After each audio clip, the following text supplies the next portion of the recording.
युविका की बात सुनकर जानवी ने अपना सर हिलाया। अपनी फीलिंग्स जानवी के सामने रखने के बाद युविका ना जाने फिर से किन ख्यालों में खो गई थी। उसे समझ नहीं आ रहा था कि उसे प्रखर से इस बारे में कन्फेस करना चाहिए या नहीं। अगर प्रखर ऑनेस्ट नहीं होता तो युविका उसे कब का रिजेक्ट कर चुकी होती, लेकिन चूंकि प्रखर ऑनेस्ट था तो ऐसे में युविका को लग रहा था कि अगर उसने अपनी फीलिंग्स को प्रखर के सामने रखी तो उसे बहुत हर्ट होगा। आखिर जिंदगी में पहली बार प्रखर किसी लड़की के पीछे भागा था। युविका के साथ साथ जानवी भी इस बारे में सोच रही थी, लेकिन उसे समझ नहीं आ रहा था कि वो क्या करे। अंत में जानवी ने डिसाइड किया कि किसी भी नतीजे पर जाने से पहले वो इस बारे में विराज से डिस्कस करेगी। आखिरकार प्रखर विराज के भाई जैसा था और विराज को इस बारे में पता होना चाहिए। जानवी के मुंह से युविका की कहानी सुनने के बाद विराज कड़वी मुस्कुराहट के अलावा और कर भी क्या सकता था।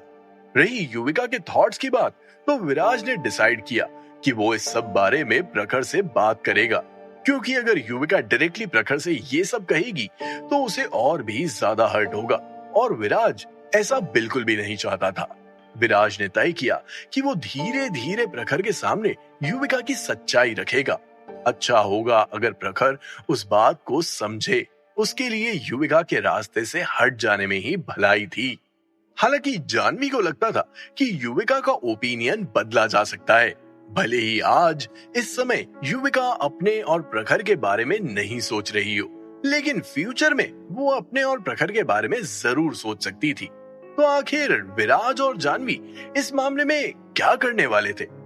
खैर, विराज ने थोड़ा और सोचने का समय लिया और सही वक्त आने पर प्रखर को बताने का फैसला किया था। जब सभी स्टडी रूम में बैठकर अपने बिजनेस नॉलेज को बढ़ा रहे थे, तभी अचानक से विराज के फोन पर एक मैसेज आया। वो मैसेज हैदर का था, जिसमें लिखा था कि एक अर्जेंट मैटर हो गया है और विराज को जल्दी से जल्दी जिंदल परिवार पहुंचना है। जैसे ही विराज ने उस मैसेज को पढ़ा, वैसे ही वो पजल्ड हो गया था। विराज ने हैदर को कॉल भी किया, लेकिन हैदर का फोन स्विच्ड ऑफ आ रहा था। क्या हो गया, सब ठीक है ना? जब जानवी ने देखा कि विराज ने किसी को कॉल किया है और तुरंत ही फोन चौंकते हुए नीचे रख दिया है, तो जानवी को भी विराज की टेंशन होने लगी थी। विराज ने जबरदस्ती अपने चेहरे पर मुस्कान बिखेरी और बोला, हैदर ने एक अर्जेंट मैसेज किया है, बोल रहा है कि मुझे जल्दी से जल्दी जिंदल बंगलो पर पहुंचना होगा। दिक्कत वो नहीं है, दिक्कत ये है कि मुझे पता ही नहीं है कि हुआ क्या है। ऊपर से हैदर का कॉल भी नहीं लग रहा है। विराज की बात सुनकर एक पल के लिए जानवी ने कुछ सोचा और उसके बाद अपना मुंह खोलते हुए बोली, हालांकि मुझे नहीं पता कि क्या चल रहा है, लेकिन अगर मैं तुम्हारी जगह पर होती तो मैं जरूर जाती, क्योंकि मुझे नहीं लगता है कि कोई भी जिंदल फैमिली के नाम का इस्तेमाल करके तुमसे डील करने की कोशिश करेगा। जानवी की बात सुनकर विराज ने भी अपनी गर्दन हिलाई। हालांकि वो अभी भी पजल्ड था, लेकिन विराज को लग रहा था कि शायद हैदर कोई इंपॉर्टेंट मैटर डिस्कस करना चाहता था, जिसे शायद कॉल पर डिस्कस करना मुमकिन नहीं था। दूसरी बात, हैदर जिंदल परिवार का पर्सन इंचार्ज था, तो वो तो विराज को ऐसा घटिया तरीके से फंसाने वाला नहीं था। और ये कहना भी मुनासिब नहीं होगा कि किसी ने हैदर के फोन का गलत इस्तेमाल करते हुए विराज को फंसाने का प्लान बनाया था, क्योंकि ये मुमकिन नहीं था। विराज ये बात भी बहुत अच्छे से जानता था कि किसी में भी इतनी हिम्मत नहीं है कि जिंदल परिवार का नाम इस्तेमाल करके वो विराज के साथ कुछ करे। हालांकि जिंदल परिवार के ही कुछ लोग ऐसा कर सकते थे, लेकिन उसकी पॉसिबिलिटी जीरो ही थी। विराज के पिता ने ही हैदर को जिंदल परिवार का पर्सन इंचार्ज बनाया था, तो ऐसे में हैदर तो उनके साथ कोई गद्दारी नहीं कर सकता था। तो फिर आखिर हैदर ने मैसेज करके अपना फोन ऑफ क्यों कर दिया था? विराज अपने दिमाग को भले ही कितना ही तेज क्यों नहीं दौड़ा रहा था, लेकिन ये गुत्थी सुलझने का नाम ही नहीं ले रही थी। आखिर विराज जिंदल के पास जिंदल बंगलो पर जाने के अलावा और कोई रास्ता दिखाई नहीं दे रहा था। चलो, मैं भी तुम्हारे साथ चलती हूँ, जानवी ने मुस्कुराते हुए कहा। हालांकि जैसे ही विराज ने जानवी की ये बात सुनी, उसने जानवी के इस फैसले को तुरंत ही रिजेक्ट कर दिया था और सीरियस टोन में बोला, नहीं, तुम नहीं चल सकती, तुम यहीं रहो। हालांकि मुझे लगता है कि ऐसा वैसा कुछ भी नहीं होगा, लेकिन अगर कुछ हुआ तो मुझे 1000 लोगों से भी डर नहीं लगता है। लेकिन अगर तुम मेरे साथ रही तो मुझे सबसे ज्यादा चिंता होगी। कोई भी काम ठीक से नहीं हो पाएगा। जानवी विराज की पर्सनालिटी अच्छे से जानती थी। विराज जो भी डिसाइड करता था, अगर उसे लगता था कि वो डिसीजन एकदम सही है, तो फिर उसे बदलना बिल्कुल भी आसान नहीं था। इसीलिए जब जानवी ने विराज का ऐसा फर्म एटीट्यूड देखा, तो जानवी के पास पीछे हटने के अलावा और कोई चारा नहीं था। जानवी को मना करने के बाद विराज ने प्रखर और सनी को सिचुएशन एक्सप्लेन की। जैसे ही प्रखर और सनी ने विराज की बात सुनी, वो भी विराज को अकेले जाने से मना कर रहे थे। यार विराज, तू अभी भी पूरी तरह से ठीक नहीं हुआ है। अगर तू अकेले गया तो हम चैन से बैठ नहीं पाएंगे। जैसे ही विराज ने प्रखर के मुंह से वो बात सुनी, वैसे ही वो खिलखिलाते हुए हंस पड़ा था। यार, इसमें चिंता करने की क्या बात है? मैं अपनी ही फैमिली से मिलने जा रहा हूँ, कोई विदेश नहीं जा रहा हूँ। मैं जल्दी आ जाऊंगा। और सुन, लड़कियों की तरह बात क्यों कर रहा है? Be a man. विराज की बात सुनकर सनी और प्रखर ने एक दूसरे को देखा और उनके पास भी पीछे हटने के अलावा कोई चारा नहीं था।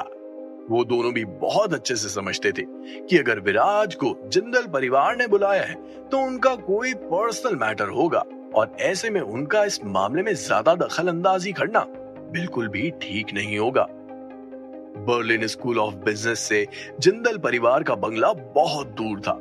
ये विराज के लिए अकेले किसी लॉन्ग ड्राइव पर जाने से कम नहीं था। पूरी स्पीड के साथ विराज अपनी एसयूवी को भगा रहा था, लेकिन विराज ने सोचा नहीं था कि अचानक से उसके सामने कुछ लोग आ जाएंगे और विराज का रास्ता रोक देंगे। जैसे ही विराज ने वो सीन देखा, उसके दिल की धड़कन एकाएक थम सी गई थी। विराज ने तुरंत ही ब्रेक लगाया। 2 सेकंड्स के बाद विराज की एसयूवी सड़क के बीचों बीच रुक गई थी।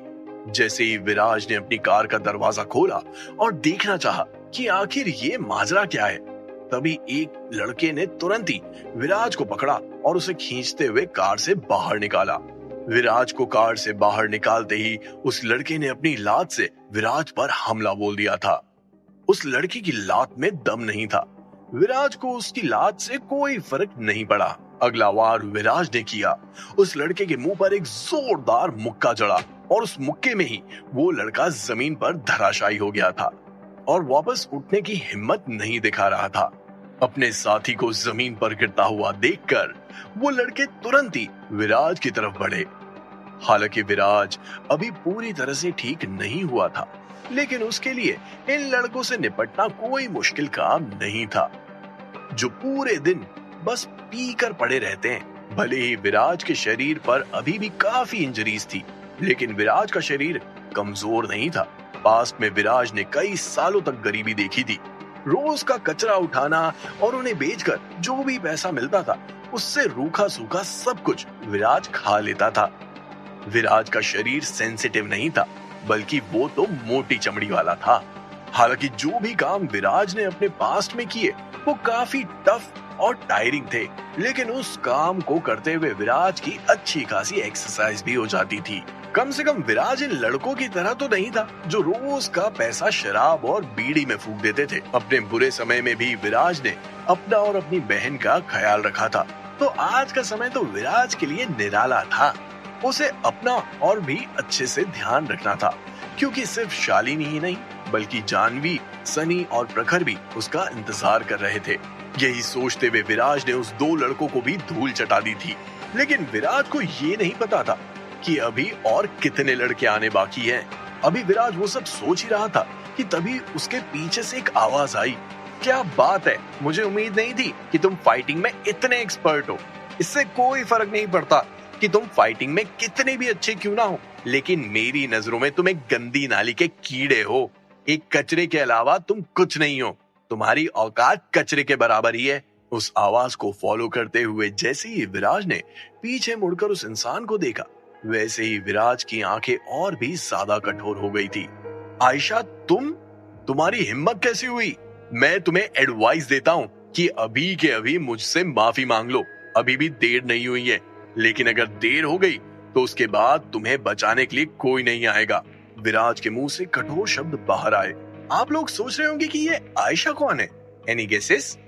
जिस इंसान ने विराज का रास्ता रोका था वो कोई और नहीं बल्कि मुंबई शहर के पर्सन इंचार्ज और जिंदल परिवार के खास हैदर की बेटी आयशा हैदर खान थी।